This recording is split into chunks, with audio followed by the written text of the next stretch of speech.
Good morning everyone. और आज मैं आपके साथ दो और फिगर ऑफ स्पीच को डिस्कस करने जा रहा हूं, जिसमें से जो पहला है हमारा वो है एलिट्रेशन और दूसरा फिगर ऑफ स्पीच है हमारे पास वो है पर्सनिफिकेशन।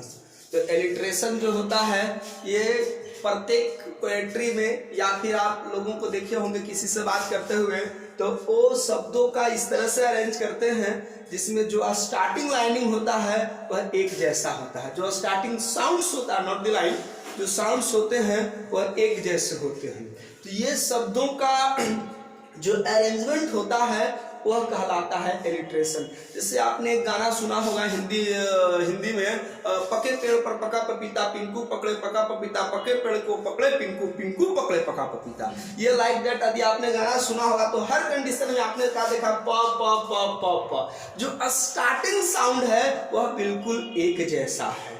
कल मैंने एक और एग्जाम्पल, आपने रंधारी से दिनकर की वो कविता पढ़ी होगी रश्मि रथी, तो उसमें भी एक है, खमठेक ठोलता है जबनर पर्वत के जाते पांव खर। पर्वत और पांव, खमठेक ठोलता है जबनर पर्वत के जाते पांव खर, मानो जब जोड़ लगाता है पत्थर पानी बन जाता है।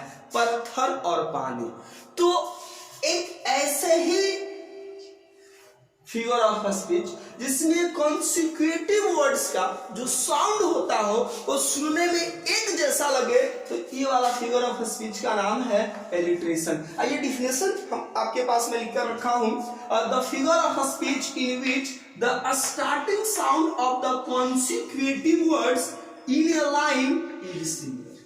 कोई भी सेंटेंस है उसका जो कॉन्सिक्यूटिव वर्ड्स का जो साउंड है एक के बाद एक, एक के बाद एक, यदि एक जैसे दिखते हैं, एक जैसे सुनने में लगते हो तो वह कहलाता है हमारा एलिट्रेशन। जैसे कि आपने एग्जांपल देखिए, a slumber did my spirit seal. Slumber spirit seal, slumber spirit seal. यानी यहां पर जो है इस साउंड का क्या है, वो रिपीटेशन हो रहा है, वो भी कॉन्सिक्यूटिव अंदाज में एक जैसा है। तो ये जो हम कह सकते हैं स्लम्बर, स्प्रीड, सील, ये जो शब्दों का अरेंजमेंट है we can say there is the use of alliteration. यहाँ पर क्या है, एलिट्रेशन है।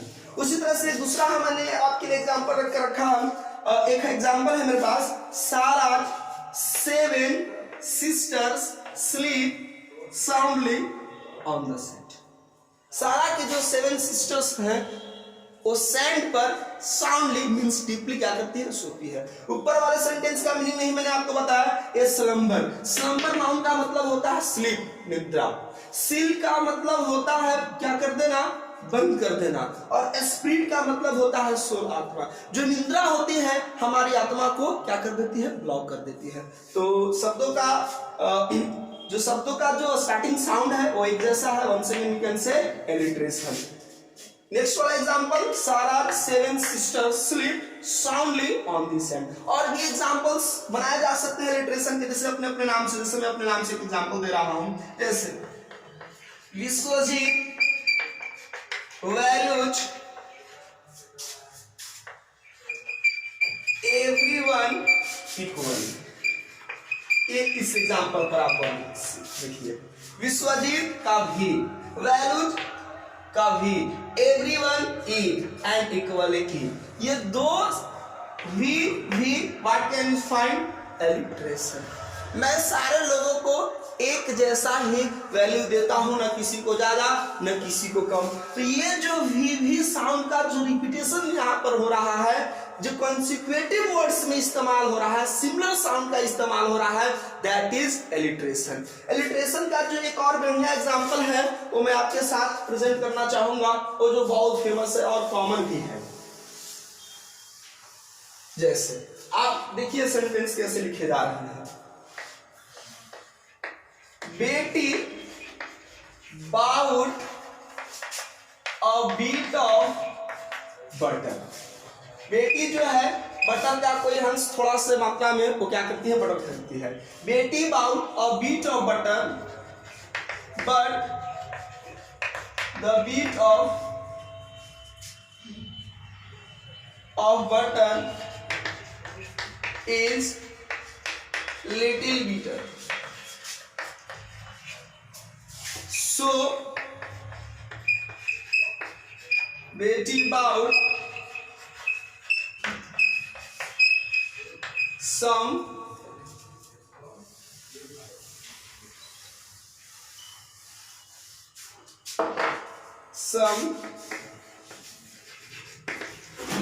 better butter to make bitter butter better.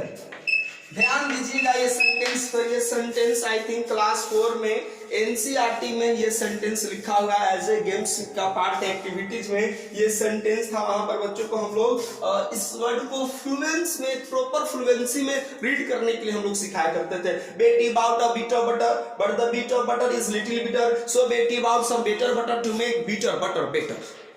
देखिए अब गौर से, बेटी बी नाम का कोई लड़की है, वो बाउल खरीदती है ए बीट ऑफ बटर, मक्खन का कोई अंश थोड़ा सा मात्रा में, लेकिन जो मक्खन वो खरीदती है वह कैसी है, लिटिल बीटर, वो थोड़ी क्या है, तीखा है, कड़वा है, ठीक है ना।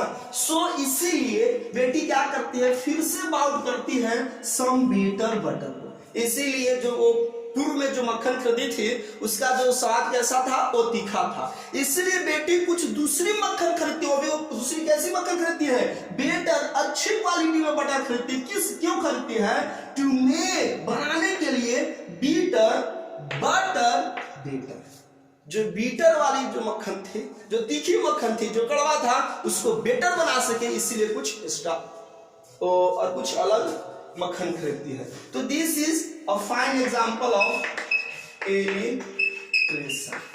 और भी एलिट्रेशन के एग्जांपल दिए जा सकते हैं, जैसे she sings a song softly, very nice example and very simple too. She sings song softly, देख रहे हैं ना। More examples I am discussing with you, or I will discuss with you. Just example. She sells the cell down the seashore. Seashore. वह शोर के किनारे क्या बेचती है, वो सेल को बेचती है। जस्ट लाइक होगा शोर एक तरह से होता है समुद्र में पाए जाने वाले, आप देखे होंगे सेल को। सी सेल्स सेल सी शोर। This is the example of alliteration. उम्मीद करता हूं आपको ये सारे एग्जाम्पल्स क्या हो गए, बन गए होंगे। यदि आपके नाम जिस लेटर से बिगिन होते हैं, आप उस नाम से क्या कर सकते हैं, आप सेंटेंसेस बना सकते हैं, ठीक है ना। तो बढ़ते हैं एक दूसरे फिगर ऑफ स्पीच पे। एक हमारा फिगर ऑफ स्पीच है पर्सनिफिकेशन। पर्सनिफिकेशन जो है, ये वर्ड पर्सनिफाई से बना है। पर्सनिफाई, पर्सनिफाई जो वर्ड है वो पर्सन से बना है। पर्सन व्यक्ति, पर्सनिफाई व्यक्ति के जैसा उसको ट्रीट करना, और पर्सनिफिकेशन वह प्रोसेस होता है। तो पर्सनिफिकेशन एक ऐसा फिगर ऑफ स्पीच होता है जिसमें क्या होता है, हम नॉन लिविंग थिंग्स को, इनएनिमेट थिंग्स को क्या करते हैं, हम लिविंग थिंग्स के जैसा या ह्यूमन थिंग्स के जैसा क्या करते हैं, ट्रीट करते हैं। जैसे हम एग्जांपल के थ्रू समझ सकते हैं। यहाँ पर स्पेलिंग थोड़ी सी मिस्टेक हो गई है, treated, TREATD, the figure of a speech, वैसा figure of a speech in which an inanimate means non-living things are treated, or you may say also used as a human being, is called personification. जब something को somebody के जैसा behave कराया जाता है या treat करते हैं तो बनता है हमारा impression. Just like laughter, laughter just like हंसी, ठीक है। तो दिस इज एब्स्ट्रैक्ट आइडिया, ठीक है। वी कांट होल्ड्स, वो होल्ड करता है हर बोथ हर साइड। जो लाफ्टर है अपने दोनों साइड्स को क्या करता है, होल्ड करता है। तो हर जो है ये इस्तेमाल होता है third person singular number for feminine gender. तो do you find laughter is a lady और female? That why then we use her? तो ये जो हमने लाफ्टर के लिए हर वर्ड इस्तेमाल किया है, this shows laughter is being personified here, और if it is personified that process is termed as personification. Laughter is here personified, so whole sentence contains an example of personification. Next example, Death laid his icy hand. जो death होता है वो अपने आइसी hand को lies करता है his hand. His hand अभी हमने पढ़ा था, कौन सा एग्जाम्पल हो गया? Tell me 5 years electrician. जो उसका जो आइसी हैंड होता है वो हमेशा क्या होता है? राधा के पास होता है. तो his third person singular number use for masculine gender. क्या बता सकते हैं कि death this is a person? No, death is non living things. ये अब्स्ट्रैक्ट आइडिया है. फिर भी हमने इसके लिए हिज प्रोनाउन का इस्तेमाल किया है, means that death is also personified here, so this will be also personification. One more example मैं आपके लिए लेकर आता हूं बहुत क्विकली. जैसे आप सन के लिए जैसे कर सकते हैं, the sun rises in the east. ठीक है, अब सन चूंकि ये नॉन लिविंग है सब्जेक्ट हियर, हम इसके लिए जो हम इस्तेमाल करते हैं he gives us heat and energy. ठीक है, तो ये जो हम he इस्तेमाल करते हैं third person singular number means that sun is being personified. So if there is something personified, there is the use of personification. तो थैंक यू. आज की वीडियो में बस इतना ही. That's all. Thanks for watching the video.